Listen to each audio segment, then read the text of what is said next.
இன்றைக்கி வந்து க்ளூ இல்லாமல் கிளாக் ஸ்லைம் மேக் பண்ண போகிறோம். Wall clock slime. அதுக்கு வந்து பவுலில் கொஞ்சமாக வாட்டர் ஆட் பண்ணியிருக்கேன். நெக்ஸ்ட்டு இது கூட கார்கம் பவுடர் ஆட் பண்ணி நல்லா மிக்ஸ் பண்ணிக்கிறேன். அவ்வளோதான், நமக்கு ஹோம்மேட் க்ளூ ரெடி ஆயிடுச்சு.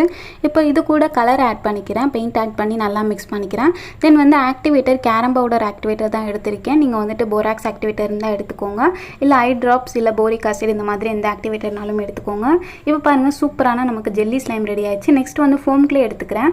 ஃபோம் க்ளே எடுத்துகிட்டு அவுட்லைன் மாதிரி மேக் பண்ணிக்க போகிறேன். ஸோ இந்த மாதிரி வால் கிளாக், ஏன்னா வந்துட்டு அது வந்து வாட்டர் ஸ்லைம் மாதிரி இருக்கும், கரெக்டாக ரவுண்ட் ஷேப்பில் வரணும்ல. ஸோ அதனால் அவுட்லைனுக்காக மேக் பண்ணிக்கிட்டேன். நெக்ஸ்ட் வந்துட்டு நார்மல் ஸ்லைம் பண்ணி வச்சுருக்கேன். ஸோ அந்த ஸ்லைமை இன்றைக்கி வந்து வால் கிளாக் வந்துட்டு நம்பர் இல்லாத வால் கிளாக் இருக்கும்ல, அந்த மாதிரி வால் கிளாக் ஸ்லைம் தான் நான் மேக் பண்ணியிருக்கேன். ஸோ பார்த்துட்டு எப்படி இருக்குன்னு சொல்லுங்கள். நெக்ஸ்ட்டு சென்டரில் அந்த கிளாக்கோட முள்ளை வந்து ஃபிட் பண்ணிக்கிறேன். தென் வந்துட்டு இன்னொரு வீடியோவில் நான் நம்பர் கிளாக் வந்து மேக் பண்ணி காட்டுறேன். இந்த வீடியோ பிடிச்சிருந்துச்சுன்னா லைக் பண்ணிட்டு நெக்ஸ்ட் என்ன ஸ்லைம் வேணுமோ கமெண்ட் பண்ணுங்கள். என்னால் முடிஞ்ச வரை நான் ட்ரை பண்ணியிருக்கேன். தேங்க்ஸ் ஃபார் வாட்சிங்.